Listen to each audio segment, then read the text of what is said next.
ਸਤਿ ਸ੍ਰੀ ਅਕਾਲ, ਨਮਸਕਾਰ। ਮੈਂ ਹਾਂ ਬਲਬੀਰ ਜੰਡੂ। ਤੁਹਾਡਾ ਸਭ ਦਾ ਸੱਜਣ ਮੀਡੀਆ ਚੈਨਲ ਉੱਤੇ ਸਵਾਗਤ ਹੈ।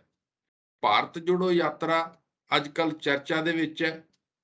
ਕਾਂਗਰਸ ਪਾਰਟੀ ਨੇ ਆਪਣੇ ਉਦੈਪੁਰ ਅਜਲਾਸ ਦੇ ਵਿੱਚ ਇਸ ਯਾਤਰਾ ਦੇ ਲਈ ਫੈਸਲਾ ਕੀਤਾ ਸੀ ਔਰ ਉਹ ਫੈਸਲੇ ਦੀ ਘੜੀ ਜਿਹੜੀ ਹੈ ਉਹ ਨਜ਼ਦੀਕ ਆ ਰਹੀ ਹੈ। 7 ਸਤੰਬਰ ਨੂੰ ਕੰਨਿਆ ਕੁਮਾਰੀ ਤੋਂ ਲੈ ਕੇ ਕਸ਼ਮੀਰ ਤੱਕ 3500 ਕਿਲੋਮੀਟਰ ਲੰਬੀ ਤੇ 12 ਰਾਜਾਂ ਤੇ 2 ਕੇਂਦਰੀ ਸ਼ਾਸਿਤ ਪ੍ਰਦੇਸ਼ਾਂ ਵਿੱਚੋਂ ਹੁੰਦੀ ਹੋਈ 125 ਦਿਨ 'ਚ ਇਹ ਯਾਤਰਾ ਸਮਾਪਤ ਹੋਣੀ ਹੈ। ਪਰ ਇਸ ਦੀ ਖਾਸੀਅਤ ਤੇ ਇਸ ਦੇ ਵਿੱਚ ਦਿਲਚਸਪ ਗੱਲ ਇਹ ਹੈ ਕਿ ਹੁਣ ਕਾਂਗਰਸ ਪਾਰਟੀ ਦੀ ਜਿਹੜੀ ਪ੍ਰਧਾਨ ਨੇ ਸੋਨੀਆ ਗਾਂਧੀ, ਉਹਨਾਂ ਨੇ ਇਸ ਯਾਤਰਾ ਦੇ ਲਈ ਸਿਵਲ ਸੁਸਾਇਟੀ ਦੇ ਜਿਹੜੇ ਗਰੁੱਪ ਸੀ ਉਹਨਾਂ ਨੂੰ ਸੱਦਾ ਦਿੱਤਾ ਸੀ ਤੇ ਉਹਨਾਂ ਨੇ ਉਹਨਾਂ ਦਾ ਉਹ ਸੱਦਾ ਪ੍ਰਵਾਨ ਕਰਕੇ 22 ਅਗਸਤ ਨੂੰ ਆਪਣੀ ਇੱਕ ਮੀਟਿੰਗ ਕੀਤੀ, ਜਿਸ ਦੇ ਵਿੱਚ ਕਾਂਗਰਸ ਦੇ ਵੱਲੋਂ ਰਾਹੁਲ ਗਾਂਧੀ ਤੇ ਉਹਨਾਂ ਦੇ ਹੋਰ ਨੇਤਾ ਦਿਗਵਿਜੇ ਸਿੰਘ, ਜੈਰਾਮ ਰਮੇਸ਼ ਇਹ ਸ਼ਾਮਲ ਹੋਏ। ਉਸ ਮੀਟਿੰਗ 'ਚ ਕੀ ਫੈਸਲਾ ਹੋਇਆ ਉਸ ਤੇ ਅਸੀਂ ਚਰਚਾ ਕਰਾਂਗੇ ਤੇ ਨਾਲ ਦੀ ਨਾਲ ਜਿਸ ਤਰ੍ਹਾਂ ਦੇਸ਼ ਦੇ ਵਿੱਚ ਇਸ ਵੇਲੇ ਹਾਲਾਤ ਬਣੇ ਹੋਏ ਹੈ ਔਰ ਕੇਂਦਰ ਸਰਕਾਰ ਨਰਿੰਦਰ ਮੋਦੀ ਦੀ ਅਗਵਾਈ ਵਿੱਚ ਜਿਸ ਢੰਗ ਨਾਲ ਜੰਗੀ ਪੱਧਰ ਦੇ ਉੱਤੇ ਵਿਰੋਧੀ ਪਾਰਟੀਆਂ ਦੀਆਂ ਰਾਜਾਂ ਵਿਚਲੀਆਂ ਸਰਕਾਰਾਂ ਨੂੰ ਤੋੜਨ ਦੇ ਰਾਹ ਪਈ ਹੋਈ ਹੈ ਤੇ ਨਾਲ ਦੀ ਨਾਲ ਉਹਦੇ ਜਿਹੜੇ ਸੰਵਿਧਾਨਕ ਸੰਸਥਾਵਾਂ ਉਹ ਕਿਸ ਤਰ੍ਹਾਂ ਉਹਦੇ ਵਿੱਚ ਉਸ ਮੁਹਿੰਮ 'ਚ ਸ਼ਾਮਲ ਹੈ, ਇਸ ਦੇ ਜਿਹੜੀ ਸਥਿਤੀ ਇਹ ਸਾਰੇ ਨੇ ਪੈਦਾ ਕੀਤੀ ਹੈ, ਉਸ ਦੇ ਵਿੱਚ ਭਾਰਤ ਜੋੜੋ ਯਾਤਰਾ ਦੇ ਕੀ ਅਰਥ ਨੇ ਤੇ ਇਸ ਨਾਲ ਇਹ ਜੋ ਕੁਝ ਪਹਿਲਾਂ ਵਾਪਰ ਰਿਹਾ ਦੇਸ਼ ਦੇ ਅੰਦਰ ਪਿਛਲੇ 8 ਸਾਲ ਤੋਂ ਉਸ ਨੂੰ ਰੋਕਣ 'ਚ ਤੇ ਉਹਨਾਂ ਤਾਕਤਾਂ ਨੂੰ ਠੱਲਣ 'ਚ ਕਿੰਨੀ ਮਦਦ ਮਿਲੇਗੀ, ਇਸ ਦੇ ਉੱਤੇ ਵੀ ਚਰਚਾ ਕਰਾਂਗੇ। ਕਿਉਂਕਿ ਪਿਛਲੇ ਲੰਮੇ ਸਮੇਂ ਤੋਂ ਦੇਸ਼ ਦੇ ਅੰਦਰ ਜਿਸ ਢੰਗ ਨਾਲ ਨਫ਼ਰਤ ਦੀ ਵੰਡ ਦੀ ਜਿਹੜੀ ਹੈ ਰਾਜਨੀਤੀ ਕੀਤੀ ਜਾ ਰਹੀ ਹੈ, ਉਹ ਸਾਰੇ ਨੇ ਸਮਾਜ ਦੇ ਅੰਦਰ ਨਵੇਂ ਸਿਰੇ ਤੋਂ ਜਿਹੜਾ ਰੀਥਿੰਕ ਕਰਨ ਦਾ, ਮੁੜ ਵਿਚਾਰ ਕਰਨ ਦਾ ਜਿਹੜਾ ਇੱਕ ਅਮਲ ਹੈ ਉਸ ਨੂੰ ਸ਼ੁਰੂ ਕੀਤਾ। ਇਸ ਤੇ ਚਰਚਾ ਕਰਾਂਗੇ। ਇਸ ਚਰਚਾ ਦੇ ਲਈ ਅੱਜ ਸਾਡੇ ਨਾਲ ਜੁੜੇ ਨੇ ਉੱਘੇ ਬੁੱਧੀਜੀਵੀ, ਉੱਘੇ ਚਿੰਤਕ ਸਤਨਾਮ ਚਾਨਾ ਜੀ, ਜਿਹੜੇ ਕੌਮੀ ਰਾਜਨੀਤੀ ਨੂੰ ਬੜਾ ਨੇੜਿਓਂ ਦੇਖਦੇ ਆ, ਉਸ ਦੇ ਵਿੱਚ ਆ ਰਹੇ ਉਤਰਾਅ ਚੜਾਅ ਉਹਨਾਂ ਨੂੰ ਦੇਖਦੇ ਆ ਤੇ ਉਸ ਦੇ ਉੱਤੋਂ ਅੱਗੇ ਆਉਣ ਵਾਲੀ ਕਿਸ ਪਾਸੇ ਨੂੰ ਸਥਿਤੀ ਜਿਹੜੀ ਜਾ ਰਹੀ ਹੈ ਉਸ ਤੇ ਉਹ ਟਿੱਪਣੀ ਵੀ ਕਰਦੇ ਆ। ਇਹ ਸਾਰੀ ਸਥਿਤੀ ਦੇ ਵਿੱਚ ਅਸੀਂ ਅੱਜ ਉਹਨਾਂ ਤੋਂ ਇਹ ਜਾਣਨਾ ਚਾਹਾਂਗੇ ਕਿ ਇਹ ਸਾਰਾ ਜੋ ਬਣ ਰਿਹਾ ਦੇਸ਼ 'ਚ ਮਾਹੌਲ, ਇਸ ਦੇ ਬਾਰੇ ਉਹਨਾਂ ਦੀ ਕੀ ਰਾਏ ਹੈ ਤੇ ਉਹ ਇਸ ਨੂੰ ਕਿਸ ਅਰਥਾਂ 'ਚ ਲੈਂਦੇ ਆ। ਚਾਨਾ ਜੀ, ਤੁਹਾਡਾ ਸਵਾਗਤ ਹੈ ਪ੍ਰੋਗਰਾਮ 'ਚ। ਸ਼ੁਕਰੀਆ ਜੰਡੂ ਸਾਹਿਬ। ਚਾਨਾ ਜੀ, ਇਹ ਜਿਹੜੀ ਮੀਟਿੰਗ ਹੋਈ ਹੈ 22 ਜੁਲਾਈ ਨੂੰ ਕਾਂਗਰਸ ਦੇ ਆਗੂਆਂ ਦੀ ਸਿਵਲ ਸੁਸਾਇਟੀ ਗਰੁੱਪਾਂ ਦੇ ਜਿਹੜੇ ਆਗੂ ਸੀ ਉਹਨਾਂ ਦੇ ਨਾਲ, ਤੁਸੀਂ ਇਸ ਨੂੰ ਕੀ ਅਰਥ ਲੈਂਦੇ ਹੋ ਤੇ ਕਿਸ ਕਿਸ ਤਰ੍ਹਾਂ ਦੇ ਉਹਨਾਂ ਨੇ ਫੈਸਲੇ ਲਏ? ਇਹ ਜੰਡੂ ਸਾਹਿਬ ਬਹੁਤ ਦੇਰ ਤੋਂ ਜਿਹੜਾ ਮਾਹੌਲ ਲਗਾਤਾਰ ਵਿਗੜਦਾ ਆ ਰਿਹਾ ਸੀ ਦੇਸ਼ ਦੇ ਵਿੱਚ, ਉਹਦੀ ਇੱਕ ਚੰਗੀ ਸ਼ੁਰੂਆਤ ਹੈਗੀ। ਔਰ ਇਹ ਚੰਗੀ ਸ਼ੁਰੂਆਤ ਇਸ ਕਰਕੇ ਕਿ ਜਿਹੜਾ ਇਹ ਸਲੋਗਨ ਲੈ ਕੇ ਸ਼ੁਰੂ ਹੋਣ ਲੱਗਾ ਕੰਮ ਭਾਰਤ ਜੋੜੋ, ਔਰ ਉਹ ਭਾਰਤ ਜੋੜੋ ਦਾ ਮਤਲਬ ਇਹੀ ਆ ਕਿ ਭਾਰਤ ਦੇ ਲੋਕ ਆ ਜਿਹੜੇ ਉਹ ਪਿਛਲੇ ਨਫ਼ਰਤ ਦੇ ਮਾਹੌਲ ਦੇ ਵਿੱਚ ਜਿਹੜੀ ਮੁਹਿੰਮ ਚੱਲੀ ਉਹਦੇ ਨਾਲ ਜਿਹੜੀ ਇੱਕ ਦੂਜੇ ਪ੍ਰਤੀ ਬੇਵਿਸ਼ਵਾਸੀ ਜਾਂ ਨਫ਼ਰਤ ਦੀ, ਈਰਖਾ ਦੀ ਇੱਕ ਭਾਵਨਾ ਪੈਦਾ ਹੋਈ ਸੀ, ਉਸ ਨੂੰ ਰਿਮੂਵ ਕੀਤਾ ਜਾਏ। ਔਰ ਇਹ ਇੱਕ ਮੁੱਢਲਾ ਹੀ ਸਵਾਲ ਸੀ ਕਿ ਲੋਕ ਸਾਡੇ ਜਿਸ ਤਰ੍ਹਾਂ ਦਾ ਇਹ ਦੇਸ਼ ਸਦੀਆਂ ਤੋਂ ਚੱਲਿਆ ਆ ਰਿਹਾ ਸੀਗਾ, ਲੋਕ ਇੱਕ ਦੂਜੇ ਦੇ ਨਾਲ ਸਹਿਚਾਰ ਰੱਖਦੇ ਸੀ ਜਾਂ ਇੱਕ ਦੂਜੇ ਦੇ ਨਾਲ ਇੰਨੇ ਮੇਲ ਮਿਲਾਪ 'ਚ ਰਹਿੰਦੇ ਸੀਗੇ, ਉਹਨਾਂ ਨੂੰ ਇਹ ਕਦੇ ਮਹਿਸੂਸ ਇੱਦਾਂ ਨਹੀਂ ਸੀ ਹੁੰਦਾ ਕਿ ਇਹ ਕੌਣ ਆ ਤੇ ਇਹ ਕਿਸ ਧਰਮ ਦਾ ਹੈ ਤੇ ਇਹ ਕਿਸ ਜਾਤੀ ਦਾ ਹੈ। ਔਰ ਉਹ ਪਿਛਲੇ ਸਮੇਂ ਦੇ ਵਿੱਚ ਡੂੰਘਾ ਹੋ ਗਿਆ ਸੀਗਾ ਔਰ ਉਹਨੇ ਇੱਕ ਹੋਰ ਕਿਸਮ ਦਾ ਮਾਹੌਲ ਪੈਦਾ ਕਰ ਦਿੱਤਾ ਸੀ ਜਿਹਨੇ ਕਈ ਖਤਰੇ ਖੜੇ ਕਰ ਦਿੱਤੇ ਸੀਗੇ ਦੇਸ਼ ਦੇ ਵਾਸਤੇ। ਇਸ ਕਰਕੇ ਇੱਕ ਮੁੱਢਲਾ ਸਵਾਲ ਸੀ ਜਿਹੜਾ, ਉਸ ਨੂੰ ਲੈ ਕੇ ਜਿਹੜੀ ਇਹ ਮੁਹਿੰਮ ਸ਼ੁਰੂ ਹੋਣ ਲੱਗੀ ਆ, ਇਹ ਮੈਂ ਸਮਝਦਾ ਕਿ ਇੱਕ ਸ਼ੁਭ ਸ਼ਗਨ ਹੈ, ਇੱਕ ਸ਼ੁਰੂਆਤ ਹੈ। ਜਿੱਧਰ ਨੂੰ ਜਾਣਾ ਇਸ ਦੇਸ਼ ਨੇ ਜਾਂ ਇਸ ਦੇਸ਼ ਨੂੰ ਲੈ ਕੇ ਜਾਣਾ ਚਾਹੀਦਾ, ਉਸ ਦਾ ਇਹ ਊੜਾ ਹੈ, ਜਾਣੀ ਅੱਗੇ ਗੱਲ ਅਜੇ ਚੱਲਣੀ ਆ ਔਰ ਇੱਕ ਇਸ ਨੂੰ ਜੀ ਆਇਆਂ ਕਹਿਣਾ ਚਾਹੀਦਾ।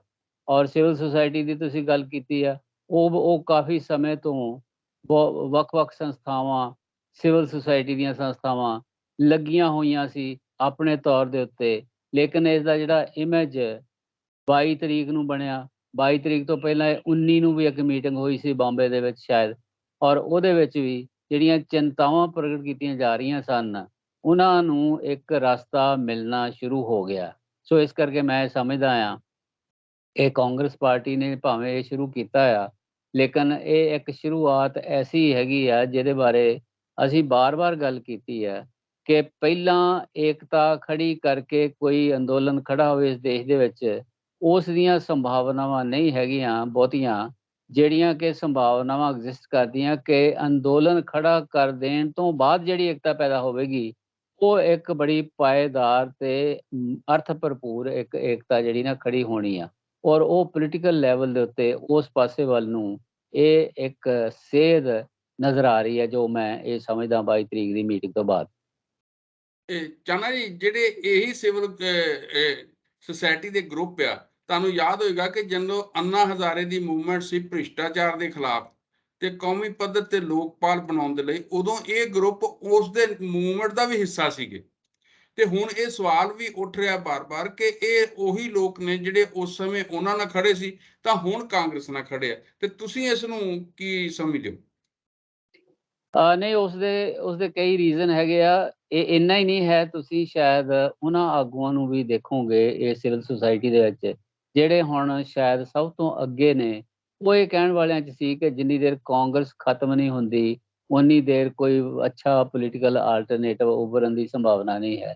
ਲੇਕਿਨ ਹਾਲਾਤ ਨੇ ਸਭ ਨੂੰ ਸਿਖਾਇਆ ਔਰ ਹਾਲਾਤ ਨੇ ਇਹ ਸਪਸ਼ਟ ਕਰ ਦਿੱਤਾ ਕਿ ਅਸਲ ਦੇ ਵਿੱਚ ਇਸ ਦੇਸ਼ ਦੀਆਂ ਲੋੜਾਂ ਕੀ ਨੇ, ਇਹ ਦੇਸ਼ ਦੇ ਲੋਕਾਂ ਦੀਆਂ ਲੋੜਾਂ ਕੀ ਨੇ। ਔਰ ਇਸ ਕਰਕੇ ਉਦੋਂ ਜਿਹੜੇ ਹਾਲਾਤ ਪੈਦਾ ਹੋਏ ਸੀਗੇ, ਇਹ ਜਿਹੜੇ ਸਾਰੇ ਐਂਟੀ ਕਰਪਸ਼ਨ ਮੂਵਮੈਂਟ ਦੇ ਵਿੱਚ ਕੁੱਦੇ ਸੀ, ਇੱਕ ਭਾਵਨਾ ਹੈ ਇਸ ਦੇਸ਼ ਦੇ ਲੋਕਾਂ ਦੇ ਮਨਾਂ ਦੇ ਵਿੱਚ ਜਿਹੜੀ ਉੱਭਰੀ ਹੋਈ ਆ, ਜਿਹੜੀ ਹੋਰ ਡੂੰਘੀ ਹੋ ਰਹੀ ਆ, ਔਰ ਉਹਦੀ ਵਜ੍ਹਾ ਕਰਕੇ ਉਹ ਇੱਕ ਮੂਵਮੈਂਟ ਉੱਠੀ ਸੀ। ਉਹਦੇ ਵਿੱਚ ਬਹੁਤ ਸਾਰੇ ਅਜਿਹੇ ਲੋਕ ਜਿਹੜੇ ਬੜੇ ਵਕਾਰੀ ਆਪਣੇ ਆਪਣੇ ਕਿੱਤੇ ਦੇ, ਆਪਣੇ ਆਪਣੇ ਫੀਲਡ ਦੇ ਬੜੇ ਨਾਮੀ ਬੰਦੇ ਸੀਗੇ, ਉਹ ਇਹਦੇ 'ਚ ਸ਼ਾਮਲ ਸੀਗੇ। ਫਿਰ ਉਹ ਕਈ ਕਾਰਨਾਂ ਕਰਕੇ, ਜਿਹਦੇ 'ਚ ਹੋ ਸਕਦਾ ਕਿ ਜ਼ਿਆਦਾ ਕਾਰਨ ਰਾਜਨੀਤਿਕ ਹੋਣ, ਉਹ ਪਿੱਛੇ ਵੀ ਹਟ ਗਏ ਸੀ ਜਾਂ ਪਿੱਛੇ ਧੱਕ ਦਿੱਤੇ ਗਏ ਸੀ, ਉਹ ਵੱਖਰੀ ਗੱਲ ਹੈਗੀ ਹੈ। ਲੇਕਿਨ ਉਹ ਇੱਕ ਮੂਵਮੈਂਟ ਦਾ ਭਾਗ ਆ ਜਿਹੜਾ ਉਹ ਐਗਜ਼ਿਸਟ ਕਰਦਾ ਹੈ, ਭਾਵੇਂ ਉਹ ਸੜਕਾਂ 'ਤੇ ਪਹਿਲਾਂ ਨਹੀਂ ਸੀਗਾ ਜਾਂ ਪਿੱਛੇ, ਔਰ ਉਹ ਹਟੇ ਨਹੀਂ ਸਨ, ਉਹ ਆਪਣੇ ਤੌਰ ਦੇ ਉੱਤੇ ਲੱਗੇ ਹੋਏ ਸਨ। ਹੁਣ ਉਹ ਸਿਵਲ ਸੁਸਾਇਟੀ ਦੇ ਵਿੱਚ ਜਿਹੜੇ ਕੰਮ ਕਰਦੇ ਨੇ ਸੰਸਥਾਵਾਂ ਜਿਹੜੀਆਂ ਨੇ, ਔਰ ਉਹਨਾਂ ਦੀ ਗਿਣਤੀ ਤਕਰੀਬਨ ਜਿਹਦਾ ਅੰਦਾਜ਼ਾ ਦੱਸਿਆ ਗਿਆ ਖਬਰਾਂ ਦੇ ਵਿੱਚ, ਉਹ ਤਕਰੀਬਨ 150 ਦੇ ਕਰੀਬ ਪ੍ਰਤੀਨਿਧ ਇਕੱਠੇ ਹੋਏ ਸਨ ਬੰਬੇ ਦੇ ਵਿੱਚ ਵੀ ਔਰ ਇੱਥੇ ਵੀ ਸ਼ਾਇਦ। ਔਰ ਉਹ ਇੱਕ ਉਹ ਦੇਸ਼ ਦੇ ਇੱਕ ਚੇਤਨ ਵਰਗ ਹੈ ਜਿਹੜਾ, ਉਹਦੇ ਬਹੁਤ ਵੱਡੇ ਹਿੱਸੇ ਦੀ ਪ੍ਰਤੀਨਿਧਤਾ ਉਹ ਕਰਦੇ ਆ।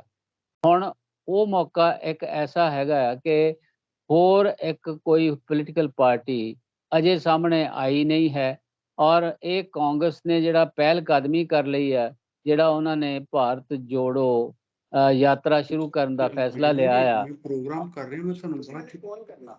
ਹਾਂਜੀ ਹਾਂਜੀ। ਔਰ ਭਾਰਤ ਜੋੜੋ ਜਿਹੜਾ ਯਾਤਰਾ ਸ਼ੁਰੂ ਕੀਤੀ ਆ, ਇਹ ਉਹਨਾਂ ਦੀ ਪਹਿਲ ਕਦਮੀ ਦੀ ਵਜ੍ਹਾ ਕਰਕੇ ਆ। ਉਹਨਾਂ ਨੂੰ ਸਿਵਲ ਸੁਸਾਇਟੀ ਨੂੰ ਨਜ਼ਰ ਆਇਆ ਕਿ ਹਾਂ ਚੰਗੇ ਪਾਸੇ ਨੂੰ ਚੱਲਣ ਲੱਗੇ, ਇਸ ਕਰਕੇ ਇਹਨਾਂ ਦਾ ਸਾਥ ਦੇਣਾ ਚਾਹੀਦਾ। ਉਹ ਸਿਵਲ ਸੁਸਾਇਟੀ ਵਾਲੇ ਕਹਿੰਦੇ ਕੀ ਆ ਕਿ ਅੱਜ ਦੀ ਲੋੜ ਆ, ਜਿਹੜੀ ਇਸ ਦੇਸ਼ ਦੀ ਲੋੜ ਹੈਗੀ ਆ, ਉਹ ਦੇਸ਼ ਨੂੰ ਜੋੜਨ ਦੀ, ਦੇਸ਼ ਨੂੰ ਚੰਗੇ ਪਾਸੇ ਲਿਜਾਣ ਦੀ, ਨਫ਼ਰਤ ਦੀ ਰਾਜਨੀਤੀ ਵਿੱਚੋਂ ਕੱਢਣ ਦੀ, ਜਾਂ ਜਿਹੜਾ ਇਹ ਗਲਤ ਹੱਥਾਂ ਦੇ ਵਿੱਚ ਦੇਸ਼ ਚਲਾ ਗਿਆ ਉਹਨੂੰ ਠੀਕ ਹੱਥਾਂ ਦੇ ਵਿੱਚ ਲਿਆਉਣ ਦੀ ਲੋੜ ਆ। ਔਰ ਉਹਦੇ ਲਈ ਜਿਹੜਾ ਵੀ ਕੋਈ ਕੰਮ ਕਰਦਾ ਆ, ਜਿਹੜਾ ਵੀ ਕੋਈ ਅੱਗੇ ਆਉਂਦਾ, ਅਸੀਂ ਉਹਨਾਂ ਦੇ ਨਾਲ ਆ। ਯਾਨੀ ਮੋਟੇ ਤੌਰ ਤੇ ਇਹ ਕਿ ਅੱਜ ਦਾ ਪ੍ਰਮੁੱਖ ਏਜੰਡਾ ਹੈ ਜਿਹੜਾ ਜਨਤਾ ਦਾ, ਲੋਕਾਂ ਦੇ ਲੈਵਲ ਦੇ ਉੱਤੇ, ਉਸ ਨੂੰ ਧਿਆਨ ਵਿੱਚ ਰੱਖਦਿਆਂ ਹੋਇਆ ਉਹ ਦੇਖਦੇ ਆ ਕਿ ਇਹ ਪਹਿਲ ਕਦਮੀ ਜੇ ਕਾਂਗਰਸ ਨੇ ਕੀਤੀ ਤਾਂ ਅਸੀਂ ਕਾਂਗਰਸ ਦੇ, ਉਹ ਹੋਰ ਵੀ ਜੇ ਪੋਲੀਟੀਕਲ ਪਾਰਟੀਆਂ ਆਪਣੇ ਤੌਰ ਦੇ ਉੱਤੇ ਇਸ ਨੂੰ ਲੈ ਕੇ, ਇਸ ਏਜੰਡੇ ਨੂੰ ਲੈ ਕੇ ਅੱਗੇ ਵਧਣਗੀਆਂ, ਸਿਵਲ ਸੁਸਾਇਟੀ ਦੇ ਲੋਕ ਜਿਹੜੇ ਉਹਨਾਂ ਨਾਲ ਵੀ ਜਾਣ ਨੂੰ, ਉਹਨਾਂ ਦੀ ਵੀ ਹਮਾਇਤ ਕਰਨ ਨੂੰ ਤਿਆਰ ਨੇ। ਔਰ ਇਸ ਤਰ੍ਹਾਂ ਦਾ ਜੋ ਮੈਨੂੰ ਸਮਝ ਆਈ ਆ ਜੋ ਉਸ ਮੀਟਿੰਗ ਦੇ ਵਿੱਚ, ਕਿ ਕੁਝ ਲੋਕ ਤਾਂ ਉਹਨਾਂ ਦੇ ਨਾਲ ਹੀ ਤੁਰ ਪੈਣਗੇ ਸ਼ੁਰੂ ਤੋਂ ਹੀ, ਕੁਝ ਲੋਕ ਜਿਹੜੇ ਆ ਕੁਝ ਦਿਨਾਂ ਵਾਸਤੇ ਜਾਂ ਆਪਣੀ ਆਪਣੀ ਸਟੇਟ ਦੇ ਵਿੱਚ ਤੁਰਨਗੇ ਜਾਂ ਇੱਕ ਦਿਨ ਲਈ ਤੁਰਨਗੇ। ਇਸ ਤਰ੍ਹਾਂ ਦਾ ਇੱਕ ਵੱਖਰੇ ਵੱਖਰੇ ਲੈਵਲ ਦੇ ਉੱਤੇ ਇਹ ਚੱਲਣ ਵਾਲਾ ਅਭਿਆਨ ਹੈ ਜਿਹੜਾ, ਉਹਦਾ ਪ੍ਰੋਗਰਾਮ ਨਜ਼ਰ ਆਉਂਦਾ, ਉਹਨੂੰ ਕਿੰਨੀ ਕੁ ਕਾਮਯਾਬੀ ਮਿਲਦੀ ਆ ਜਦੋਂ ਉਹ ਚੱਲਣਗੇ, ਕਿਸ ਤਰ੍ਹਾਂ ਲੋਕ ਉਹਦੇ 'ਚ ਕੁੱਦਣਗੇ, ਔਰ ਜਿਹੜੇ ਨਹੀਂ ਵੀ ਹਜੇ ਆਪਣੇ ਆਪਣੇ ਤੌਰ ਤੇ ਸੰਘਰਸ਼ ਵਿੱਚ ਨੇ ਲੇਕਿਨ ਨਾਲ ਨਹੀਂ ਜੁੜੇ ਹੋਏ, ਹੋ ਸਕਦਾ ਉਹ ਨਾਲ ਦੀ ਨਾਲ ਜੁੜਦੇ ਜਾਣਗੇ, ਕਿਉਂਕਿ ਜੇ ਉਹਨਾਂ ਦੀਆਂ ਭਾਵਨਾਵਾਂ ਦੇ ਅਨੁਕੂਲ ਚੱਲੇਗੀ। ਔਰ ਸਭ ਤੋਂ ਵਧੀਆ ਕੰਮ ਜਿਹੜਾ ਕਾਂਗਰਸ ਨੇ ਜਾਂ ਫੈਸਲਾ ਕੀਤਾ, ਉਹ ਇਹ ਆ ਕਿ ਉਹ ਆਪਣੀ ਪਾਰਟੀ ਦਾ ਝੰਡਾ ਨਹੀਂ, ਨੈਸ਼ਨਲ ਫਲੈਗ ਲੈ ਕੇ ਚੱਲਣਗੇ। ਔਰ ਇਹਨੇ ਇੱਕ ਏਕਤਾ ਦਾ ਜਿਹੜਾ ਆਮ ਤੌਰ ਤੇ ਹੁੰਦਾ ਕੀ ਹੈ ਕਿ ਹਰ ਪੋਲੀਟੀਕਲ ਪਾਰਟੀ ਛੋਟੀ ਹੋਵੇ ਜਾਂ ਵੱਡੀ ਹੋਵੇ, ਉਹ ਆਪਣੇ ਫਲੈਗ ਨੂੰ ਹਾਈਲਾਈਟ ਕਰਨਾ ਚਾਹੁੰਦੀ ਹੁੰਦੀ ਆ, ਜਿਹੜਾ ਕਿ ਇਹਨਾਂ ਨੇ ਇਹ ਕੋਸ਼ਿਸ਼ ਕੀਤੀ ਆ ਕਿ ਜੇ ਨੇਸ਼ਨ ਨੂੰ ਇੱਕ ਜਗ੍ਹਾ ਦੇ ਉੱਤੇ, ਲੋਕਾਂ ਨੂੰ, ਆਵਾਮ ਨੂੰ ਇੱਕ ਜਗ੍ਹਾ ਦੇ ਉੱਤੇ ਲੈ ਕੇ ਆਉਣਾ, ਤੇ ਜਿਹੜਾ ਦੇਸ਼ ਦਾ ਝੰਡਾ ਹੈਗਾ, ਫਲੈਗ ਹੈਗਾ ਆ, ਉਸ ਦੀ ਛਤਰ ਛਾਇਆ ਦੇ ਹੇਠ ਜਿਹੜਾ ਸੰਭਾਵਨਾ ਹੈਗੀ ਹੈ। ਸੋ ਇਸ ਤਰ੍ਹਾਂ ਦੀ ਲੱਗਦਾ ਕਿ ਵੀ ਇੱਕ ਚੰਗੇ ਪਾਸੇ ਨੂੰ ਜਿਹੜਾ ਚੱਲਿਆ ਕਦਮ, ਔਰ ਇਹ ਲੋਕ ਇਸ ਨੂੰ ਜੀ ਆਇਆਂ ਕਹਿਣਗੇ।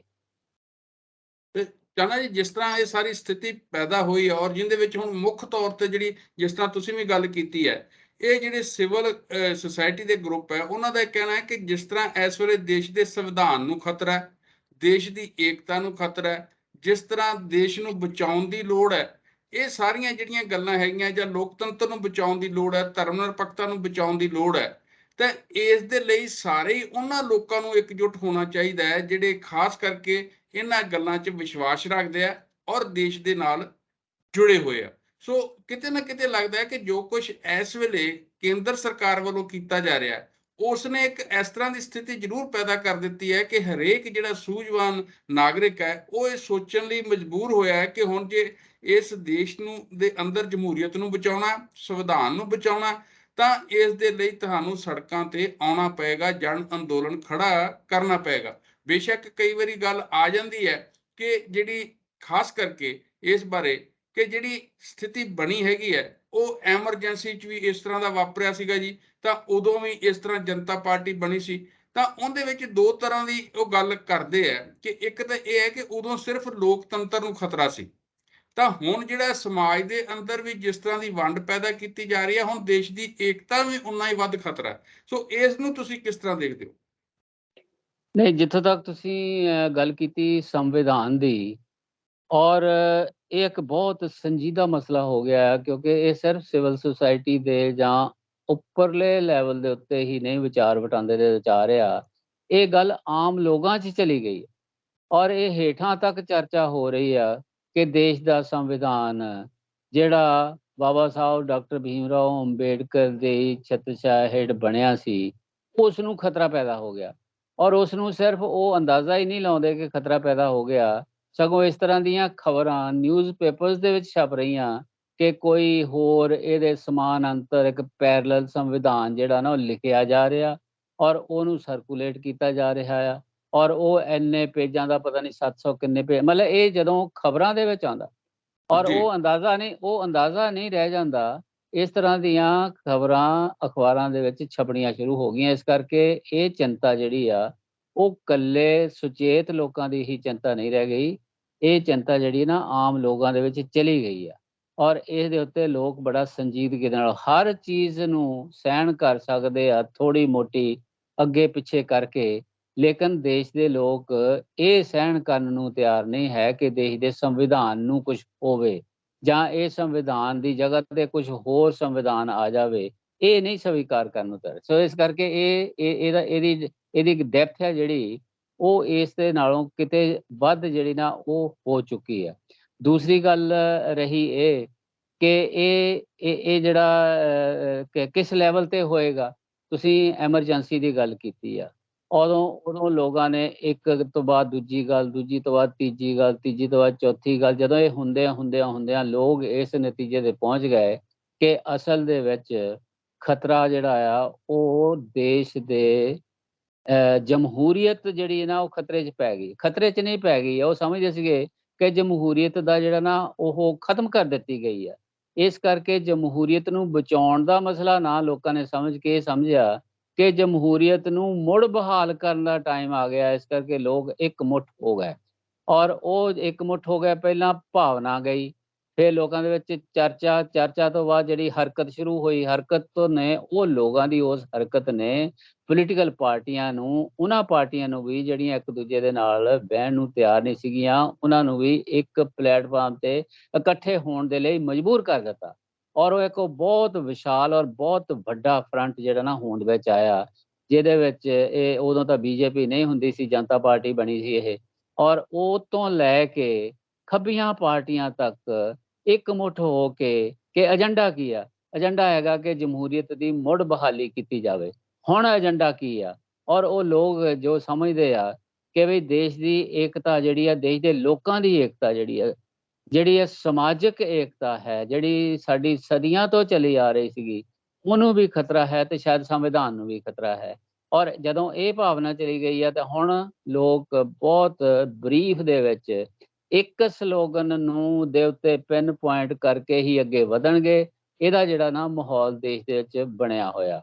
ਹੁਣ ਇਹ ਪਹਿਲਾਂ ਸਿਵਲ ਸੁਸਾਇਟੀ ਦੇ ਲੈਵਲ ਤੇ ਸੀ, ਜਿਹੜੇ ਸੁਚੇਤ ਲੋਕ ਸੀਗੇ, ਔਰ ਉਸ ਤੋਂ ਬਾਅਦ ਇੱਕ ਪੋਲੀਟੀਕਲ ਪਾਰਟੀ ਆਪਣੇ ਤੌਰ ਤੇ ਇੱਕ ਸਲੋਗਨ ਲੈ ਕੇ ਜਾਂ ਆਪਣੇ ਤੌਰ ਤੇ ਇੱਕ ਪ੍ਰੋਗਰਾਮ ਲੈ ਕੇ ਕੁੱਦ ਨਹੀਂ, ਪਈ, ਉਹ ਕਹਿੰਦੇ ਅਸੀਂ ਤੁਹਾਡੇ ਨਾਲ ਆ। ਚਾਹਣਾ ਸਿਵਲ ਸੁਸਾਇਟੀ ਦੇ ਜਿਹੜਾ ਨਾਰਾ ਦਿੱਤਾ ਹੈ, ਉਹ ਵੀ ਇਹੀ ਹੈ ਕਿ ਨਫ਼ਰਤ ਛੋੜੋ, ਭਾਰਤ ਜੋੜੋ। ਭਾਰਤ ਜੋੜੋ, ਨਫ਼ਰਤ ਛੋੜੋ, ਭਾਰਤ ਜੋੜੋ, ਹਨਾ। ਔਰ ਉਹ ਇਸ ਕਰਕੇ ਹੀ ਆ ਕਿਉਂਕਿ ਇਹ ਲੋਕਾਂ ਦੇ ਵਿੱਚ ਸ਼ੁਰੂ ਹੋ ਗਿਆ ਕੰਮ, ਹਨਾ, ਕਿ ਚੰਗੇ ਭਲੇ ਅਸੀਂ ਰਹਿ ਰਹੇ ਸੀਗੇ, ਇਹ ਨਵੇਂ ਕਿਸਮ ਦਾ ਇੱਕ ਮਾਹੌਲ ਜਿਹੜਾ ਨਾ ਖੜਾ ਹੋ ਗਿਆ, ਜਿਹੜਾ ਕਿ ਇੱਕ ਇਹਨੂੰ ਵੱਧ ਚਾਹਣਾ ਜੀ, ਸ਼ਗਨਾ ਮਾਹੌਲ ਹੈ। ਕਈ ਤਾਂ ਇਸ ਨਾਲ ਵੀ ਇਹਨੂੰ ਤਸ਼ਬੀਹ ਦਿੰਦੇ ਆ, ਜਿਹੜੇ ਅੰਗਰੇਜ਼ਾਂ ਦੀ divide and rule the policy ਸੀਗੀ, ਇਹ ਉਹਦੇ ਵਰਗੀ ਹੀ ਪਾਲਿਸੀ ਲੈ ਕੇ ਚੱਲ ਰਿਹਾ। ਉਹ divide and rule the policy ਜਿਹੜਾ ਨਾ ਉਹ ਇੱਕ ਲੋਕਾਂ ਨੂੰ ਜਲਦੀ ਦੇ ਨਾਲ ਸਮਝ ਆਉਂਦੀ ਹੈ ਗੱਲ, ਹਨਾ, ਕਿ ਵੰਡ ਕੇ ਤੇ ਲੋਕਾਂ ਨੂੰ ਆਪਸ ਵਿੱਚ ਹੀ ਲੜਾ ਕੇ ਔਰ ਮਸਲੇ ਜਿਹੜੇ ਆ ਉਹਦੇ ਚੋਂ ਆਪਣਾ ਜਿਹੜੇ ਸੱਤਾ ਜਿਹੜੀ ਨਾ ਆਪਣਾ ਰਾਜ ਸੱਤਾ ਬਚਾਈ ਰੱਖੋ। ਸਟੇਬਲ ਰੱਖਣਾ ਜਿਹੜਾ ਨਾ ਉਹ ਹੈ। ਔਰ ਇਹ ਬਹੁਤ ਪੁਰਾਣਾ ਔਰ ਹਰ ਹਰਬਾ ਵਰਤਦੀ ਹੈ ਸਟੇਟ, ਸੱਤਾ ਹਰ ਹਰਬਾ ਵਰਤਦੀ ਆ। ਲੇਕਿਨ ਸਾਡਾ ਦੇਸ਼ ਹੈ ਜਿਹੜਾ, ਉਹ ਬਹੁਤ ਕੌਮੀ ਦੇਸ਼ ਹੈਗਾ ਆ ਔਰ ਬਹੁਤ ਸੱਭਿਆਚਾਰੀ ਦੇਸ਼ ਹੈਗਾ, ਬਹੁਤ ਲੈਂਗੁਏਜ, ਜਿਹੜੇ ਭਾਸ਼ਾਈ ਦੇਸ਼ ਹੈਗਾ ਆ। ਇਹਦੇ 'ਚ ਤਾਂ ਕੰਮ ਹੋਰ ਵੀ ਸੌਖਾ ਆ ਔਰ ਇਸ ਨੂੰ ਵਰਤਦੇ ਰਹੇ, ਅੰਗਰੇਜ਼ ਵੀ ਵਰਤਦੇ ਰਹੇ ਆ। ਔਰ ਇਹ ਇੱਕ ਚੰਗਾ ਕੰਮ ਜਿਹੜਾ ਨਾ, ਇਹ ਚੰਗਾ ਨਹੀਂ ਵਾਪਰ ਰਿਹਾ ਇਸ ਦੇਸ਼ ਦੇ ਵਿੱਚ, ਇਹ ਲੋਕਾਂ ਨੇ ਮਹਿਸੂਸ ਕਰ ਲਿਆ ਹੋਇਆ। ਕਹਿਣ ਤੋਂ ਮੈਂ ਜਿਸ ਪਾਸੇ ਨੂੰ ਗੱਲ ਜਿਹੜੀ ਇਹ ਚੱਲਣੀ ਸ਼ੁਰੂ ਹੋਈ ਆ ਕਿ ਸਿਵਲ ਸੁਸਾਇਟੀ ਨੇ ਇਸ ਨੂੰ ਸ਼ੁਰੂ ਕੀਤਾ ਕਿ ਲੋਕ ਚੇਤਨ ਹੋਣ, ਲੋਕ ਇਕੱਠੇ ਹੋਣ, ਆਪਣੇ ਤੌਰ ਦੇ ਉੱਤੇ ਐਕਸ਼ਨ ਵੀ ਕਰਦੇ। ਉਹਦੇ ਵਿੱਚ ਇੱਕ ਪੋਲੀਟੀਕਲ ਪਾਰਟੀ ਆਪਣਾ ਪ੍ਰੋਗਰਾਮ ਲੈ ਕੇ ਆ ਗਏ, ਉਹਨਾਂ ਨੂੰ ਚੰਗਾ ਲੱਗ ਗਿਆ, ਉਹ ਕਹਿੰਦੇ ਅਸੀਂ ਤੁਹਾਡੇ ਨਾਲ ਆ, ਤੁਰੋ, ਅਸੀਂ ਵੀ ਜਿੱਥੇ ਵੀ ਸਾਡਾ ਅਸੀਂ ਜਿੰਨੀ ਤਾਕਤ ਹੈਗੀ ਅਸੀਂ ਵੀ ਤੁਹਾਡੇ ਸਪੋਰਟ ਦੇ ਵਿੱਚ। ਨਾਲ ਇਹ ਵੀ ਕਹਿੰਦੇ ਕਿ ਜੇ ਹੋਰ ਤੁਰਨਗੇ ਅਸੀਂ ਉਹਨਾਂ ਨੂੰ ਵੀ ਹੋਰ ਤੋਂ ਕੀ ਮਤਲਬ ਹੈ ਕਿ ਹੋਰ ਪੋਲੀਟੀਕਲ ਪਾਰਟੀਆਂ। ਜਿਹੋ ਜਿਹਾ ਮਾਹੌਲ ਅਸੀਂ ਦੇਖ ਰਹੇ ਹਾਂ ਇਸ ਦੇਸ਼ ਦੇ ਵਿੱਚ, ਰਾਜਨੀਤਿਕ ਪਾਰਟੀਆਂ ਛੋਟੀਆਂ ਜਾਂ ਵੱਡੀਆਂ, ਨੈਸ਼ਨਲ ਜਾਂ ਖੇਤਰੀ, ਔਰ ਉਹ ਆਪਣੇ ਤੌਰ ਦੇ ਉੱਤੇ ਸਰਗਰਮ ਨੇ ਔਰ ਉਹਨਾਂ ਦੇ ਅੰਦਰ ਏਕਤਾ ਦੀ ਕੋਈ ਜਿਹੜੀ ਹੈ ਨਾ ਇੱਕ ਮਾਹੌਲ ਬਣਨਾ ਔਰ ਇਹ ਸਮਝ ਲਓ ਕਿ ਇੱਕ ਬੇਸ ਹੈਗਾ ਆ, ਜਿੱਦਾਂ ਮੈਂ ਚਾਹਣਾ ਜੀ, ਪਹਿਲਾਂ ਵੀ ਜਿਹੜੀ ਕਿਹਾ। ਤੁਸੀਂ ਗੱਲ ਕਰਦੇ ਹੋ ਜੀ, ਮੈਂ ਐਡ ਕਰਦਾ ਕਿ ਜਿਹੜੀਆਂ ਹੁਣ ਖਾਸ ਕਰਕੇ ਬਿਹਾਰ ਦੀਆਂ ਘਟਨਾਵਾਂ ਵਾਪਰੀਆਂ, ਤਾਂ ਉਹਦੇ ਵਿੱਚ ਜਿਹੜੇ ਜਨਤਾ ਦਲ ਯੂ ਦੇ ਆਗੂ ਨੇ, ਨਤੀਸ਼ ਕੁਮਾਰ ਇਸ ਵੇਲੇ ਮੁੱਖ ਮੰਤਰੀ ਨੇ ਉਹ ਫਿਰ ਬਿਹਾਰ ਦੇ, ਤਾਂ ਉਹਨਾਂ ਨੇ ਜਿਹੜੀ ਅਸੈਂਬਲੀ ਦੇ ਵਿੱਚ ਪਰਸੋਂ ਤਕਰੀਰ ਦਿੱਤੀ, ਉਹਨਾਂ ਦਾ ਵੀ ਇਹੀ ਕਹਿਣਾ ਸੀਗਾ ਕਿ ਦੇਸ਼ ਨੂੰ ਇਸ ਵੇਲੇ ਇਕਜੁੱਟ ਕਰਨ ਦੀ ਲੋੜ ਹੈ, ਦੇਸ਼ ਨੂੰ ਇੱਕ ਸਾਈਡ ਤੇ ਇਕੱਠਾ ਹੋਣਾ ਚਾਹੀਦਾ ਹੈ, ਸਮਾਜ ਨੂੰ ਇਕਜੁੱਟ ਹੋਣਾ ਚਾਹੀਦਾ ਹੈ, ਤੇ ਸਮਾਜ 'ਚ ਜਿਹੜੇ ਵੰਡੀਆਂ ਪਾਉਣ ਵਾਲੇ ਉਹਨਾਂ ਦੇ ਖਿਲਾਫ ਸਮਾਜ ਨੂੰ ਇਕਜੁੱਟ ਹੋ ਕੇ ਖੜਨਾ ਚਾਹੀਦਾ। ਉਹਨਾਂ ਵੀ ਨੇ ਇਹ ਗੱਲ ਕਹੀ ਹੈ। ਇਸ ਕਰਕੇ ਇਹਦੇ ਤੋਂ ਲੱਗਦਾ ਹੈ ਕਿ ਵੱਖ-ਵੱਖ ਥਾਵਾਂ ਤੋਂ ਇਸ ਕਿਸਮ ਦਾ ਸੰਦੇਸ਼ ਜਿਹੜਾ ਹੈ ਉਹ ਦੇਸ਼ ਦੇ ਲੋਕਾਂ ਤੱਕ ਆ ਰਿਹਾ। ਇਹਦੇ ਜੰਡੂ ਸਾਹਿਬ ਦੋ ਹਿੱਸੇ ਕਰ ਲਈਏ, ਇੱਕ ਬਿਹਾਰ ਦੀ ਘਟਨਾ ਤੋਂ ਵਾਪਰਨ ਤੋਂ ਪਹਿਲਾਂ, ਨਹੀਂ, ਹਨਾ, ਉਹਦੇ 'ਚ ਨਾ ਜੀ, ਆਪਾਂ ਉਹਦੇ 'ਚ ਜਿਹੜਾ ਹਾਂ ਸੰਦੇਸ਼ ਹੈ ਉਹੀ ਉਹਨਾਂ ਦਾ ਲੈ ਲਈਏ, ਬਾਕੀ ਘਟਨਾ ਤੇ ਆਪਾਂ ਵੱਖਰਾ ਪ੍ਰੋਗਰਾਮ ਕਰਾਂਗੇ। ਉਹ ਮੇਰਾ ਮਤਲਬ ਹੈ ਕਿ ਵੀ ਜੋ ਕੁਛ ਪਹਿਲਾਂ ਚੱਲਦਾ ਸੀਗਾ ਉਹਦਾ ਇੱਕ ਜਿਸ ਪਾਸੇ ਨੂੰ ਵਧਣਾ ਚਾਹੀਦਾ ਸੀ ਵੱਧ ਨਹੀਂ ਸੀ ਰਿਹਾ, ਉਹ ਬਿਹਾਰ ਨੇ ਉਹਦਾ ਫੈਸਲਾ ਕਰ ਦਿੱਤਾ, ਹਨਾ। ਬਿਹਾਰ ਦੇ ਅੰਦਰ ਵੀ ਜਿਹੜਾ ਅਸੈਂਬਲੀ ਦੇ ਵਿੱਚ ਉਹ ਆਪਣੀ ਸਟੇਟ ਤੋਂ ਬਾਹਰ ਨਿਕਲ ਕੇ ਦੇਸ਼ ਦੀਆਂ ਗੱਲਾਂ ਹੋਈਆਂ ਉੱਥੇ, ਦੇਸ਼ ਦੇ ਲੈਵਲ ਦੇ ਉੱਤੇ ਏਕਤਾ ਦੀਆਂ ਗੱਲਾਂ ਹੋਈਆਂ ਔਰ ਉਹਦਾ ਇੱਕ ਪ੍ਰਗਟਾਵਾ ਵੀ ਹੋਇਆ ਆ ਕਿ ਜਿਸ ਤਰ੍ਹਾਂ ਉਹ ਵੋਟ ਪਿਆ ਉੱਥੇ, ਉਹਦੇ ਵਿੱਚ ਇਹ ਆ ਕਿ ਨਾ ਕੇਵਲ JDU ਤੇ RJD ਤੋਂ ਇਲਾਵਾ ਕਾਂਗਰਸ ਤੇ ਲੈਫਟ ਜਿਹੜੇ ਆ ਨਾ, ਉਹਨਾਂ ਨੇ ਵੀ ਆਪਣੀ ਏਕਤਾ ਦਾ ਪ੍ਰਦਰਸ਼ਨ ਕੀਤਾ ਉੱਤੇ। ਔਰ ਇਹ ਇੱਕ ਉਹਦਾ ਖਰੜਾ ਹੈ, ਜੋ ਕੁਛ ਨੈਸ਼ਨਲ ਲੈਵਲ ਤੇ ਹੋਣ ਜਾ ਰਿਹਾ ਉਹਦਾ ਇੱਕ ਖਰੜਾ ਹੈ। ਔਰ ਉਹ ਅੱਗੇ ਤਾਂ ਵਧੇਗਾ, ਜਿਹੜੀ ਪਹਿਲ ਕਦਮੀ ਕਾਂਗਰਸ ਨੇ ਕੀਤੀ ਆ, ਉਹ ਜਦੋਂ ਦੂਸਰੀਆਂ ਪੋਲੀਟੀਕਲ ਪਾਰਟੀਆਂ ਵੀ ਸੜਕਾਂ ਤੇ ਮੈਦਾਨ ਦੇ ਵਿੱਚ ਉਤਰਨਗੀਆਂ, ਦੇਸ਼ ਦੇ ਲੋਕਾਂ ਦੇ ਇਸ਼ੂ ਲੈ ਕੇ, ਉਹਨਾਂ ਦੇ ਮੁੱਦੇ ਲੈ ਕੇ, ਤਾਂ ਏਕਤਾ ਹੋਰ ਨੇੜੇ ਆਏਗੀ, ਏਕਤਾ ਹੋਰ ਪੀਡੀ ਹੋਏਗੀ। ਮੈਂ ਪਹਿਲਾਂ ਇਸ ਕਰਕੇ ਮੈਂ ਇਹ ਗੱਲ ਤੁਹਾਨੂੰ ਯਾਦ ਕਰਾਈ ਆ ਕਿ ਹੁਣ ਸਿਵਲ ਸੁਸਾਇਟੀ ਦੇ ਉਹ ਲੀਡਰ ਵੀ ਕਾਂਗਰਸ ਦੀ ਹਮਾਇਤ ਦੇ ਵਿੱਚ ਆ ਗਏ, ਜਿਹੜੇ ਕਹਿੰਦੇ ਇਹ ਸੀ ਕਿ ਜਿੰਨਾ ਚਿਰ ਕਾਂਗਰਸ ਖਤਮ ਨਹੀਂ ਹੁੰਦੀ, ਦੇਸ਼ ਦੇ ਵਿੱਚ ਇੱਕ ਵਧੀਆ ਆਲਟਰਨੇਟਿਵ ਖੜਾ ਨਹੀਂ ਹੋ ਸਕਦਾ, ਹਨਾ। ਸੋ ਇਸ ਪਰ ਕਰਕੇ ਇਹ ਤੇ ਚਾਹਨਾ ਜੀ ਜਿਹੜਾ ਇੱਕ ਇਹ ਵੀ ਸੰਘਰਸ਼ ਗੱਲ ਆ, ਹੈਗੀ ਹੈ ਕਿ ਇਹੀ ਜਿਹੜੇ ਸਿਵਲ ਗਰੁੱਪ ਸੀਗੇ, ਜਦੋਂ ਤੁਹਾਨੂੰ ਯਾਦ ਹੋਏਗਾ ਕਿ UPA ਫਸਟ ਬਣਿਆ ਸੀ, ਤਾਂ ਉਸ ਸਮੇਂ ਇਹ ਗਰੁੱਪ ਕਾਂਗਰਸ ਦੇ ਨਾਲ ਸੀਗੇ ਔਰ ਨੈਸ਼ਨਲ ਜਿਹੜੀ ਐਡਵਾਈਜ਼ਰੀ ਕਾਉਂਸਲ ਸੀਗੀ, ਜਿਹਦੇ ਚੇਅਰਮੈਨ ਸ਼੍ਰੀਮਤੀ ਸੋਨੀਆ ਗਾਂਧੀ ਸੀ, ਉਸ ਦੇ ਵਿੱਚ ਸ਼ਾਮਲ ਸੀ। ਔਰ ਇਹ ਸਿਵਲ ਗਰੁੱਪ ਦੇ ਹੋਣ ਕਰਕੇ ਹੀ ਵਿੱਚ ਉਦੋਂ ਬਹੁਤ ਸਾਰੇ ਸਿਵਲ ਰਾਈਟਸ ਦੇ ਮਾਮਲੇ ਦੇ ਉੱਤੇ ਕਾਨੂੰਨ ਵੀ ਬਣੇ, ਚਾਹੇ ਉਹ RTE ਸੀ, ਚਾਹੇ ਉਹ RTI ਸੀ, ਚਾਹੇ ਉਹ ਮਨਰੇਗਾ ਸੀ। ਉਸ ਦਾ ਇੱਕ ਜਿਹੜਾ ਫਾਇਦਾ ਵੀ ਹੋਇਆ ਸੀਗਾ ਦੇਸ਼ ਨੂੰ, ਔਰ ਉਹ ਕਾਨੂੰਨ ਬਣ ਸਕੇ। ਤਾਂ ਤੁਹਾਨੂੰ ਲੱਗਦਾ ਨਹੀਂ ਕਿ ਹੁਣ ਵੀ ਜੇ ਇਸ ਤਰ੍ਹਾਂ ਇਹ ਗਰੁੱਪ ਚੱਲਦੇ ਆ, ਤਾਂ ਇਸ ਦਾ ਆਉਣ ਵਾਲੇ ਸਮੇਂ ਦੇ ਅੰਦਰ ਬਹੁਤ ਵੱਡੇ ਪੱਧਰ ਤੇ, ਵਿਆਪਕ ਪੱਧਰ ਤੇ ਜਿਹੜਾ ਅਸਰ ਜਿਹੜਾ ਪੈਣ ਵਾਲਾ? ਬਿਲਕੁਲ ਬਿਲਕੁਲ ਇੱਕਦਮ ਇਹ ਤੁਹਾਡੀ ਸਾਰੀ ਗੱਲ ਠੀਕ ਹੈ। ਇਸੇ ਤਰ੍ਹਾਂ ਹੀ ਹੁੰਦਾ ਰਿਹਾ। ਮੈਂ ਸਿਰਫ ਉਨੇ ਕੁ ਹਿੱਸੇ ਦਾ ਇਸ ਕਰਕੇ ਜ਼ਿਕਰ ਕੀਤਾ ਕਿ ਏਕਤਾ ਪੈਦਾ ਹੁੰਦੀ ਕਿਵੇਂ ਹੈ, ਜੀ ਜੀ ਏਕਤਾ ਜੀ। ਦਾ ਏਕਤਾ ਦਾ ਆਧਾਰ ਹੁੰਦਾ ਕੀ ਆ। ਇੱਕ ਇਹ ਆ ਕਿ ਤੁਹਾਡੇ ਵਿਰੋਧ ਦੇ ਵਿੱਚ ਜਿਹੜਾ ਦੇਸ਼ ਦੇ ਲੋਕਾਂ ਦੇ ਜਾਂ ਦੇਸ਼ ਦੇ ਵਿਰੋਧ ਦੇ ਵਿੱਚ ਇੱਕ ਬੜੀ ਪਾਵਰਫੁਲ ਜਿਹੜੀ ਨਾ ਮਾਹੌਲ ਖੜਾ ਹੋ ਗਿਆ ਆ। ਦੂਸਰੇ ਪਾਸੇ ਇਹ ਆ ਕਿ ਲੋਕਾਂ ਦੇ ਅੰਦਰ ਭਾਵਨਾਵਾਂ ਵੀ ਉਨੀ ਹੀ ਮਜ਼ਬੂਤੀ ਦੇ ਨਾਲ ਜਿਹੜੀਆਂ ਨਾ ਉਹ ਖੜੀਆਂ ਹੋ ਗਈਆਂ ਕਿ ਇਹਦਾ ਮੁਕਾਬਲਾ ਕਰਾਂਗੇ। ਉਹ ਏਕਤਾ ਪੈਦਾ ਕਰਦਾ, ਉਹਨਾਂ ਦੀ ਵੀ ਏਕਤਾ ਪੈਦਾ ਕਰ ਦਿੰਦਾ ਆ, ਜਿਨ੍ਹਾਂ ਦੇ ਥੋੜੇ ਬਹੁਤ ਆਪਸ ਵਿੱਚ ਡਿਫਰੈਂਸਿਸ ਵੀ ਹੁੰਦੇ ਆ। ਔਰ ਜੀ ਇਸ ਕਰਕੇ ਇਹ ਇੱਕ ਸ਼ੁਰੂਆਤ ਹੈਗੀ ਆ, ਔਰ ਉਹ ਸ਼ੁਰੂਆਤ ਦੀ ਪਹਿਲ ਕਦਮੀ ਕਾਂਗਰਸ ਨੇ ਕੀਤੀ ਆ, ਔਰ ਇਹ ਕਾਂਗਰਸ ਨੂੰ ਇਹਦਾ ਕ੍ਰੈਡਿਟ ਜਾਏਗਾ। ਲੇਕਿਨ ਜਦੋਂ ਫਾਈਨਲ ਰੂਪ ਦੇ ਸਾਹਮਣੇ ਆਇਆ, ਉਦੋਂ ਤੁਸੀਂ ਇਹ ਦੇਖਣਾ ਕਿ ਬਹੁਤ ਵੱਡੀਆਂ ਪੋਲੀਟੀਕਲ ਫੋਰਸਿਸ ਜਿਹੜੀਆਂ ਨਾ ਅਜੇ ਇੰਨੀਆਂ ਤਾਕਤਵਰ ਫੋਰਸਿਸ ਜਿਹੜੀਆਂ ਨਾ, ਉਹਨਾਂ ਦਾ ਹਰਕਤ ਵਿੱਚ ਆਉਣਾ ਜੇ ਬਾਕੀ ਆ। ਜਦੋਂ ਉਹ ਹਰਕਤ ਵਿੱਚ ਆਈਆਂ ਤਾਂ ਨੈਸ਼ਨਲ ਲੈਵਲ ਦੇ ਉੱਤੇ ਜਿਹੜਾ ਫਰੰਟ ਜਾਂ ਅੰਦੋਲਨ ਦਾ ਫਰੰਟ ਪੈਦਾ ਹੋਣ ਵਾਲਾ, ਉਹਦੀ ਸ਼ਕਲ ਵੱਖਰੀ ਹੋਏਗੀ। ਲੇਕਿਨ ਇਹਨੇ ਉਹਦਾ ਆਧਾਰ ਪੈਦਾ ਕਰ ਦਿੱਤਾ। ਇਹ ਗੱਲ ਜਿਹੜੀ ਨਾ ਸਾਨੂੰ ਸਪਸ਼ਟ ਹੋਣੀ ਚਾਹੀਦੀ। ਚਾਹਨਾ ਜੀ, ਜਿਹੜੀ ਤੁਸੀਂ ਇਹ ਗੱਲ ਕਹੀ, ਇਹਦੇ ਚ ਖੱਬੀਆਂ ਪਾਰਟੀਆਂ ਦੀ ਭੂਮਿਕਾ ਤੁਸੀਂ ਕੀ ਦੇਖਦੇ ਹੋ ਨੈਸ਼ਨਲ ਲੈਵਲ ਤੇ? ਜਿਸ ਤਰ੍ਹਾਂ ਭਾਰਤ ਜੋੜੋ ਯਾਤਰਾ ਚ ਸਿਵਲ ਗਰੁੱਪਸ ਤਾਂ ਆ ਗਏ ਨਾਲ ਕਾਂਗਰਸ ਦੇ, ਔਰ ਉਹਨਾਂ ਨੇ ਦੂਸਰੀਆਂ ਪਾਰਟੀਆਂ ਨੂੰ ਵੀ ਸੱਦਾ ਦਿੱਤਾ ਹੈਗਾ ਕਿ ਉਹ ਵੀ ਸਾਡੇ ਨਾਲ ਜੁੜਨ, ਜਿਹੜੀਆਂ ਸਾਡੇ ਇਸ ਵਿਚਾਰ ਨਾਲ ਸਹਿਮਤ ਹੈ ਭਾਰਤ ਜੋੜੋ ਯਾਤਰਾ ਨਾਲ। ਤਾਂ ਖੱਬੀਆਂ ਪਾਰਟੀਆਂ ਦੀ ਤੁਸੀਂ ਇੱਥੇ ਭੂਮਿਕਾ ਕਿੱਦਾਂ ਦੇਖ ਰਹੇ? ਹੁਣ ਭੂਮਿਕਾ ਇਸ ਸਥਿਤੀ ਦੇ ਵਿੱਚ ਇਸ ਤਰ੍ਹਾਂ ਤੈਅ ਨਹੀਂ ਹੋਣੀ ਕਿ ਵੀ ਉਹ ਪਹਿਲਾਂ ਇੱਕ ਦੂਜੇ ਨੂੰ ਇਨਵਾਈਟ ਕਰਕੇ ਜਾਂ ਸਾਂਝਾ ਕੋਈ ਪਲੇਟਫਾਰਮ ਪੋਲੀਟੀਕਲ ਲੈਵਲ ਦੇ ਉੱਤੇ, ਲੀਡਰਸ਼ਿਪ ਦੇ ਲੈਵਲ ਦੇ ਉੱਤੇ ਨਹੀਂ, ਪੈਦਾ ਉਹ ਤਾਂ ਕਰਦੇ ਆ, ਸੱਦਾ ਕਾਂਗਰਸ ਤੇ ਹਨਾ। ਚਾਹਨਾ ਜੀ ਦੇ ਹੀ ਰਹੀ ਹੈ ਸੱਦਾ।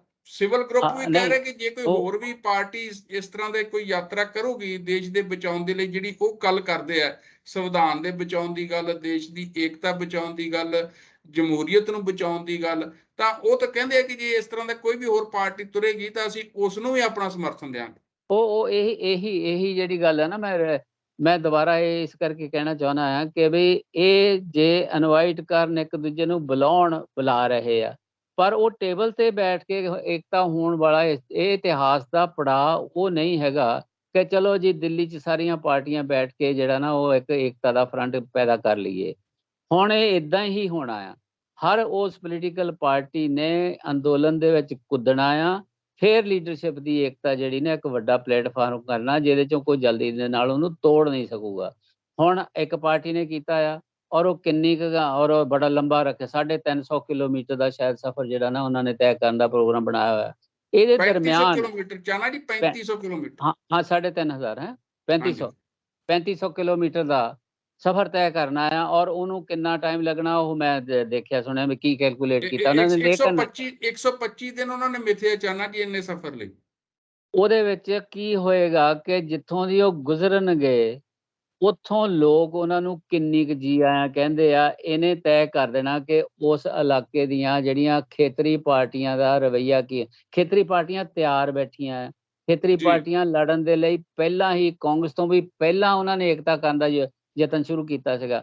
ਉਹ ਤਿਆਰ ਹੀ, ਉਹਨਾਂ ਦਾ ਕੀ ਰਵੱਈਆ, ਕੀ ਉਹ ਕਹਿੰਦੇ ਕਿ ਹਾਂ ਜੀ ਅਸੀਂ, ਜਦੋਂ ਉਹਨਾਂ ਦੇ ਹੇਠਲੇ ਲੋਕ ਉਹਨਾਂ ਨੂੰ ਜੀ ਆਇਆਂ ਕਹਿਣ ਦੇ ਲਈ ਜਾਣ ਦਾ ਜਿਹੜਾ ਨਾ ਆਪਣਾ ਭਾਵਨਾ ਦੱਸਣਗੇ, ਤਾਂ ਉਹਨਾਂ ਨੂੰ ਇਹਦੇ ਵਿੱਚ ਮਜਬੂਰਨ ਇਹਦੇ ਨਾਲ ਰਲਣਾ ਪੈਣਾ। ਨਾ ਰਲਣਗੇ, ਉਹਨਾਂ ਨੇ ਆਪਣੇ ਤੌਰ ਦੇ ਉੱਤੇ ਕੋਈ ਨਾ ਕੋਈ ਸੰਘਰਸ਼ ਵਿੱਢਣਾ ਪਏਗਾ ਤਾਂ ਕਿ ਉਹਨਾਂ ਦੀਆਂ ਲੋਕਾਂ ਦੀਆਂ ਭਾਵਨਾਵਾਂ ਵੀ ਸੈਟਿਸਫਾਈ ਹੋ ਜਾਣ। ਉਹ ਜਦੋਂ ਆਪਣੇ ਤੌਰ ਦੇ ਉੱਤੇ ਵੱਖਰੀਆਂ ਪਾਰਟੀਆਂ ਨੇ ਕੋਈ ਯਤਨ ਕਰਨੇ ਆ, ਹੁਣ ਕੋਈ ਪਿੱਛੇ ਨਹੀਂ ਰਹੇਗਾ। ਉਹ ਨਹੀਂ ਚਾਹਣਗੇ ਕਿ ਇੱਕ ਕੋਈ ਸਿੰਗਲ ਪਾਰਟੀ ਇਹਦਾ ਸਾਰਾ ਕ੍ਰੈਡਿਟ ਲੈ ਜਾਵੇ। ਉਹਨਾਂ ਨੇ ਵੀ ਆਪਣਾ ਇੱਕ ਇਤਿਹਾਸ ਸਿਰਜਿਆ ਹੋਇਆ, ਉਹਨਾਂ ਨੇ ਵੀ ਆਪਣੇ ਇਤਿਹਾਸ ਨੂੰ ਅੱਗੇ ਵਧਾਉਣਾ ਆ। ਸੋ ਉਹ ਆਪਣੇ ਢੰਗ ਦੇ ਨਾਲ, ਆਪਣੇ ਤਰੀਕੇ ਦੇ ਨਾਲ ਕੋਈ ਹੋਰ ਫਾਰਮੈਟ ਲੈ ਕੇ ਲੜਾਈ ਦਾ ਜਿਹੜਾ ਨਾ ਇਹਦੇ 'ਚ ਆਉਣਗੇ, ਕਿਉਂਕਿ ਉਹਨਾਂ ਦੇ ਹੇਠਲੇ ਲੋਕ ਉਹਨਾਂ ਨੂੰ ਤੋਂ ਇਹ ਤਵੱਕੋ ਕਰਦੇ ਆ। ਤਵੱਕੋ ਕਰਦੇ ਤਾਂ ਉਹਨਾਂ ਦੇ ਆਪਣੇ ਲੋਕਾਂ ਦੀਆਂ ਭਾਵਨਾਵਾਂ ਦੇ ਉੱਤੇ ਉਤਰਨਾ ਪਏਗਾ। ਉਤਰਨਗੇ, ਫਿਰ ਇੱਕ ਸੰਘਰਸ਼ ਦਾ ਜਿਹੜਾ ਇੱਕ ਭਖੇਗਾ ਥੱਲੇ, ਇੱਕ ਅੰਦੋਲਨ ਉੱਠੇਗਾ, ਜਿਹਦੀਆਂ ਕਿ ਸੰਭਾਵਨਾਵਾਂ ਹੁਣ ਪੈਦਾ ਹੁੰਦੀਆਂ ਜਾ ਰਹੀਆਂ। ਉਹ ਲੀਡਰਸ਼ਿਪ ਨੂੰ ਵੀ ਇੱਕ ਪਲੇਟਫਾਰਮ 'ਤੇ ਪਹਿਲਾਂ ਹੁੰਦਾ ਸੀ ਏਦਾਂ ਕਿ ਵੱਖ-ਵੱਖ ਪਾਰਟੀਆਂ ਇਕੱਠੀਆਂ ਹੋ ਕੇ ਪਹਿਲਾਂ ਬੈਠਦੀਆਂ ਸੀ, ਫਿਰ ਆਪਣੇ ਲੋਕਾਂ ਨੂੰ ਸੱਦਾ ਦਿੰਦੀਆਂ ਸੀ ਕਿ ਇਕੱਠਾ ਸੰਘਰਸ਼, ਕੋਈ ਇਕੱਠਾ ਅੰਦੋਲਨ, ਹੈ ਨਾ ਏਦਾਂ। ਹੁਣ ਇਹ ਇੱਕ ਬਿਲਕੁਲ ਰਿਵਰਸ ਤਰੀਕੇ ਦੇ ਨਾਲ ਜਿਹੜਾ ਨਾ ਹੋਂਦ ਵਿੱਚ ਆ ਰਿਹਾ, ਜੋ ਮੈਨੂੰ ਨਜ਼ਰ ਜੋ ਦੇਖਿਆ ਜਾ ਸਕਦਾ ਆਰਾਮ ਦੇ ਨਾਲ, ਹੈ ਨਾ, ਕਿ ਤੇ ਚਾਨਾ ਲੋਕਾਂ ਜੀ, ਤੋਂ ਆਪਣਾ ਉੱਠਿਆ। ਆਪਣੇ ਪ੍ਰੋਗਰਾਮ ਦਾ ਸਮਾਂ ਵੀ ਸਮਾਪਤ ਹੋ ਰਿਹਾ, ਸੰਖੇਪ ਚ ਰੱਖਿਓ।